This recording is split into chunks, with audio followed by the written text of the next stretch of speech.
Tell you, this ain't good. This is when you think things couldn't get any worse. Well, before I get into that, I want to show you around what we did today. As you know, most of you are in the grips of this winter storm, just like we are.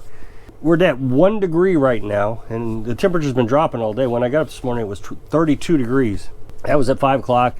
It's about noon now, 11:30, somewhere around there. So I've been pretty busy this morning doing all the things I wanted to get done today. I told you all about it yesterday. I'm going to show you around what I've got done. Chickens are secure, nice and warm so far. I've been going out there about every 2 hours. I'll show you all that. Got the water situation taken care of. I didn't want to do everything too early. And again, I'll explain all that as we go along. But as you can see, sitting here in front of the fire. Tell you, it's nice having this wood stove. I heard a YouTuber say yesterday, we don't use wood too often because we use so much of it. We hardly use any. And she literally said, those that tell you they don't use a lot of wood are lying. Well, I'm not lying. I mean, it's 1 degree. I started this thing at 5 o'clock, and like I said, it's 11 o'clock now, which is a little bit earlier than normal. I usually don't start it this early, but of course it's 1 degree. And I'm telling you, the size of the logs that we use are just tiny. I mean, just tiny. This will last until probably 6, 7 o'clock tonight. The warmth of it, well, on a normal winter day, I don't know what it'll do today. We may have to start it again, and that's okay. I mean, it's not like we're using a lot of firewood. But the way we do it, the way this little tiny house is, 200 square feet, we just let it die all the way down. And then when the temperature gets down to about 67 degrees in the house, we relight it. Temperature gets back up to 80 and it drops back down. And so just like a thermostat in a regular house, except your thermostat is, plus or minus 2 or 4 degrees. Ours is plus or minus 15 degrees. Carolyn's cooking some cornbread right now. I told you yesterday that she's been grinding corn up. She made the cornbread. Now, we don't eat this. We're carnivores, so we don't eat it, but chickens do. So I told you yesterday that the chickens eat the corn to stay warm because corn is sugar, carbohydrates, sugar, and that'll fatten them up, and they have to burn the sugar. Well, we weren't too sure if they'd eat the whole corn, and Carolyn wanted to make sure that they were getting all the nutrients out of them as much as possible. So she got put it in the meat grinder, and she's been grinding it up, making cornmeal out of it. That uses all that flour that we had stored up. We bought a bunch of flour a couple years ago, vacuum sealed it all, but then when we became carnivores, we stopped eating it. So she's making cornbread for the chickens. That way they'll eat everything. They won't waste it and throw it all over the ground. And that's one of the advantages of having a wood stove. She can cook it on the wood stove, and it doesn't take any extra energy. Now, we put a pot of water on our wood stove here. That keeps the moisture a little bit humidified. That way your nose don't dry out so bad, get bloody noses. Everybody always asks about this fan. I don't know the name of it, but it's a heat powered fan. Just Google it. Somehow the heat creates electricity and it spins the fan. So I'm going to take you out and show you what I've done, but it's bitterly cold, so I can't stay out too long. I don't have my gloves on because I got to operate the camera.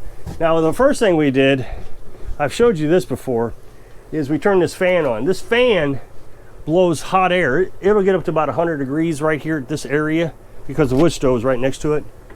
This fan blows hot air into the water tank area.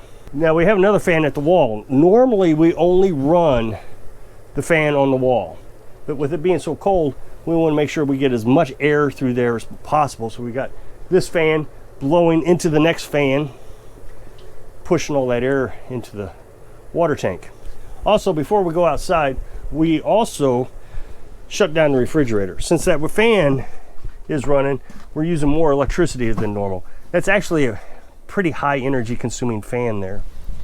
We're right now pulling 30 to 40 watts with that fan, my little tablet, charging all the little things we charge. So we shut off the refrigerator, took all the meat out, and we put it in the cooler outside, so that'll stay nice and cold outside and frozen. We put all the refrigerated items, not all of them, but some of the refrigerated items into the freezer, because the freezer will stay cool for a little while at least.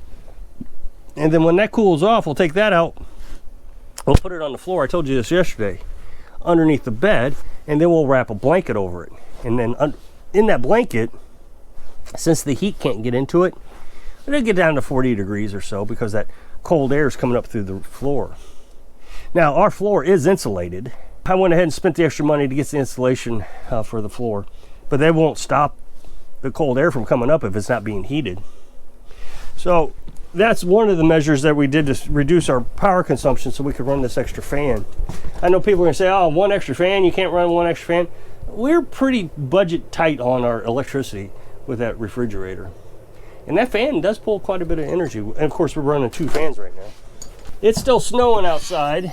Now, they all said this was gonna be a blizzard. It is blowing around, but I didn't think it was that terrible bad.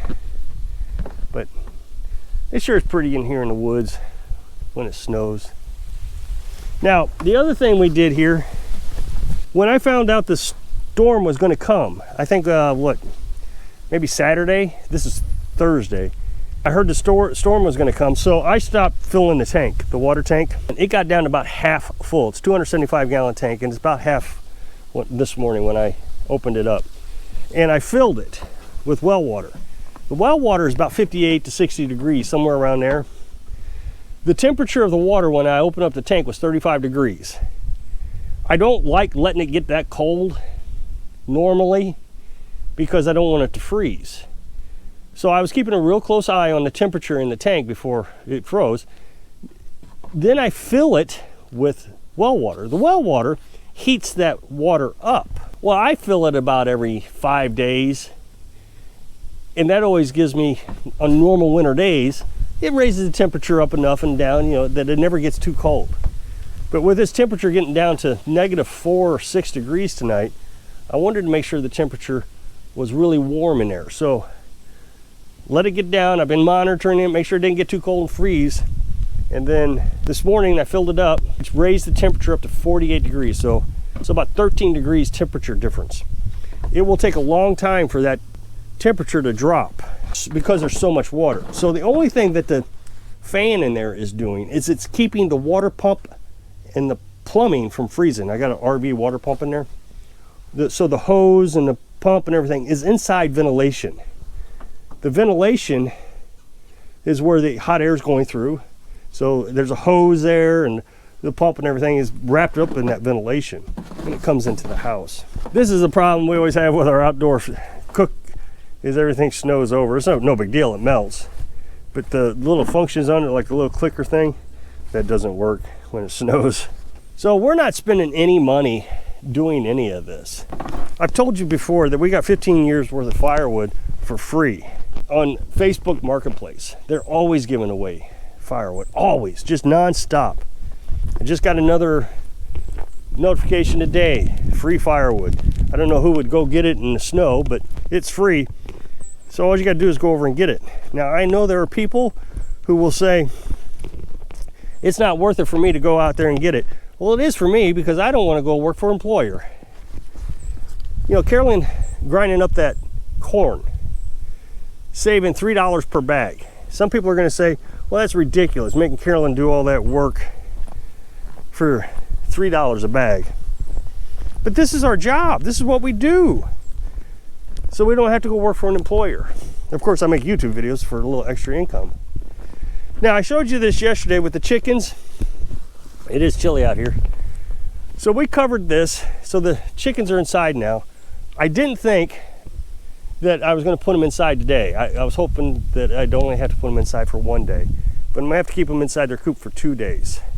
Not only do I have a tarp, but underneath the tarp I've got a really thick blanket that we used to use when we were nomads, because we didn't use heat at night. We'd have to cover up. Well, we don't use that blanket anymore. It's all tore up and kind of nasty looking. I've been sitting out in the camper for 2 years, getting dirty and dusty. So we put it on top of here. And so when I went in there to give them their water hadn't even froze yet. So it was 34 degrees in there, which is fine for the chickens. They're not going to get cold with 34 degrees. And I got a little light in there. I use a lantern, a battery operated lantern that we use for our lights in the house. So far we've gotten 2 eggs from them today already. And they seem quite content in there. I put some straw down in. They love it when we put straw down because they eat all the seeds. When I put the straw in there, most of them are on the roost except for the Brahmas. The Brahmas were out playing. They like this cold weather. But when I put the straw in there, they all went inside, started eating that straw. And they've been in there all day, quite happy. And when I replaced the water, they were very content. Didn't seem stressed or anything. Like I said, already got 2 eggs, one of them was laying. I think we're doing very well. When you really think about it, I bet we do better than most because I don't have to pay for anything. We've been preparing for this day every day of our lives. We don't have to do anything different. Oh, I filled the water tank a little higher than normal or more water than normal. I put a tarp on there so the cold air from the north won't blow in.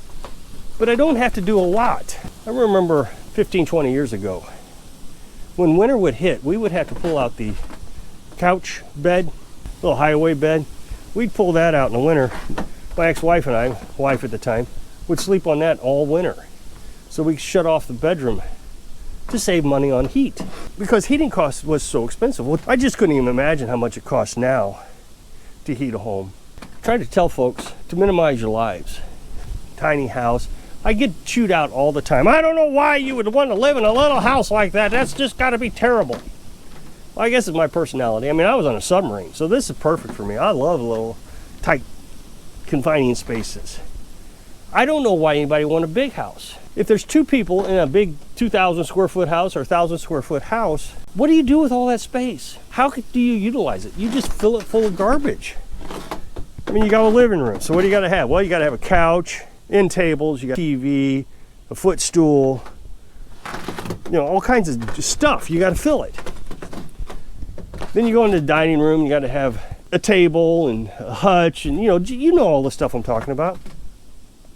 We don't need anything. We have a bed, 2 little chairs that we sit in, and the wood stove, the refrigerator. I mean, what more do you need?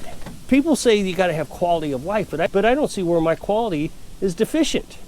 I feel like that I don't have to stress on days like this when it's going to get -4 degrees. I don't have to worry about it. I don't worry about, oh gosh, the heating bill is going to be through the roof.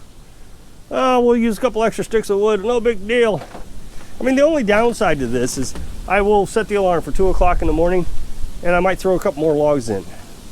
But that's just for one night that I got to worry about that.